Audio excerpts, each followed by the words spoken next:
Hi my lovelies, I wanted to give you a quick update on our next embryo transfer that we're planning very soon. I'm sitting here with my warming bottle right on my tummy right here, and I'll tell you all about what is going to happen in the next few weeks. In case you are new to my channel, my name is Freya and we are trying to grow our family since my partner and me were both a little bit older. I am 46. I'm very healthy, but we are doing embryo adoption, embryo donation, however you want to call it. And we had one transfer this year in June. I got pregnant, but it was a blighted ovum, and I had a natural miscarriage at 10 weeks. So now we're just trying our next attempt. So 2 days ago, I had my appointment with my OBGYN. The clinic still needs some papers from me, so I was kind of hoping we could still do the transfer before Christmas. That would have been such a nice gift, even though, of course, potentially there could be a disappointment. And, you know, if it doesn't work, then maybe Christmas would be a little bit disappointing. It's actually a cool thing that now it's not going to happen. I'm sorry I can't talk today. I'm a little bit tired. I woke up really early this morning because I have a lot going through my mind. It's just something that has to do with my business. It's all good, but it's just a lot going on right now in my mind. So I went to my OBGYN 2 days ago after I had emailed the clinic. I wasn't sure if the embryos were ready, so I was hoping to have the transfer, and the clinic said, well, we still need this paper and we still need the chlamydia test from me, which the other clinic didn't ask for a chlamydia test. I went to my OBGYN and he did an ultrasound. After my miscarriage, it took my body a while to get back into the routine. And although my doctor had said I ovulated in October, I think, he was wrong. I did not ovulate. I track my cycles. I have been tracking my cycles for years. I know my body. Temperature never rose. So I did not ovulate. What he saw was probably still kind of a leftover from the corpus luteum. What happens after you ovulate, your OBGYN can tell when you ovulated, or he can estimate it because it leaves liquid behind. And I'm just guessing that what he saw in October was from the corpus luteum, because it had hung around for a while even after the miscarriage. It took me another cycle without ovulation for all the tissue to come out, and it was all clear. He said everything is out and everything looks good. I did ovulate finally, and I did have my period about like a week ago or so. So he did the ultrasound this time on cycle day 9. This time what he saw was my endometrium is only at 5 millimeters, which is absolutely not enough. So probably my body needs some more time. And also he saw like a double cyst, which at this point isn't anything bad yet. I've never had this happen in my life. I'm thinking that hormonally, my body is not in balance yet, again, because it's not quite going the way it should go. So he said he would recommend I wait another cycle. And I actually decided this for myself because I want to use a natural cycle if at all possible. And so if my body needs another 1 or 2 cycles to get back into some kind of a rhythm, that is okay with me. I have a feeling this is just my personal belief because I have been into biology and health-related issues. This is a hobby of mine. It's been for my entire life. I love reading studies.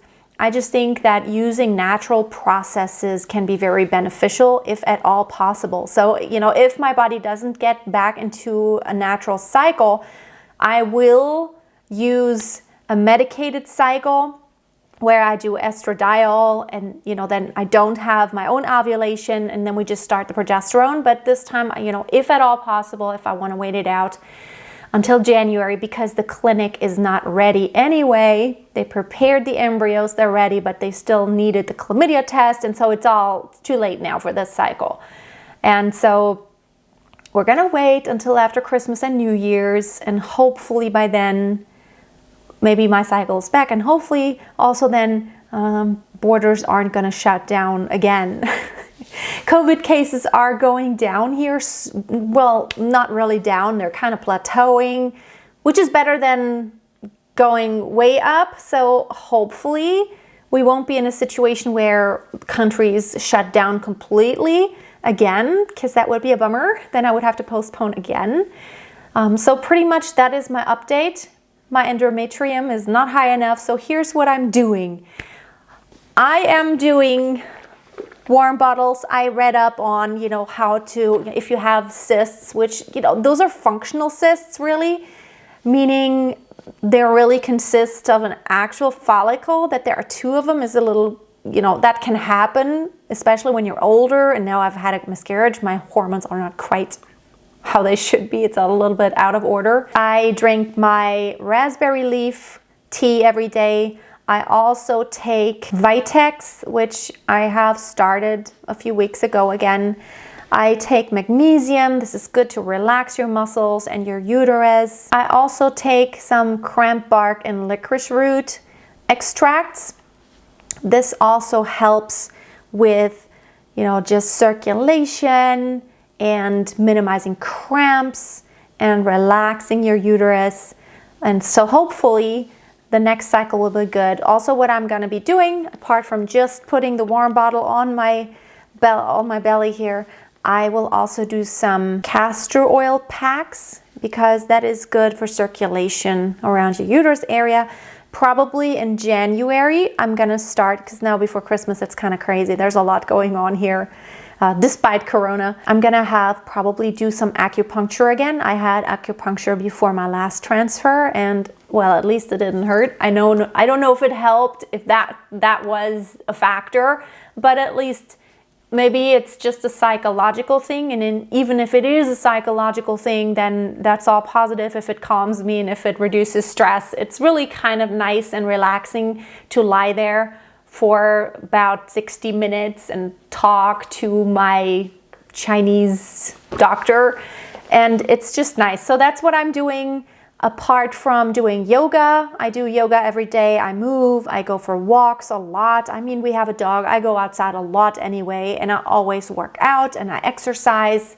So doing lots of yoga these days and walking, I think that's good. Not too much strain, because then my body probably just doesn't want to put a lot of energy into reproduction, and I want it to. And I don't do intermittent fasting at this time. I did this off and on for the past couple of years, but right now I'm just eating a healthy diet. Just whatever, I eat mostly a lot of leafy greens and vegetables, but I do eat meat. I eat liver every once in a while. I make bone broth every week. I make a big pot. Broth is really good because it contains collagen. It's good for your connective tissue, and it's really good for everything, for your skin, for everything, really. So that's my update.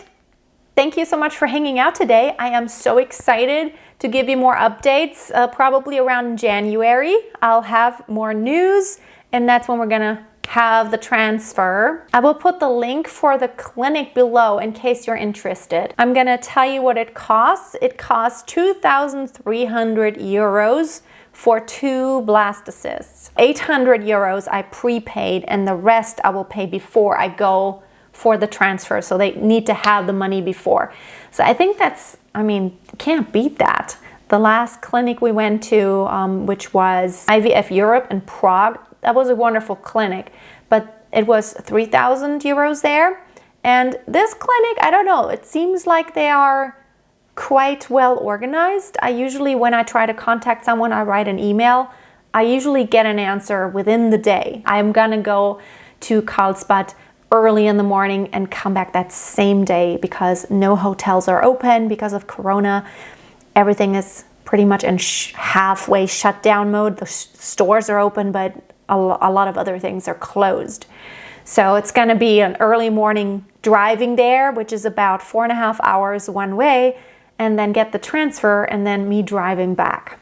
That's all for today. You guys have a most wonderful Christmas season, and please keep your fingers crossed that my cycle will get back to natural. That would be my wish. And other than that, I hope to see you soon. Bye.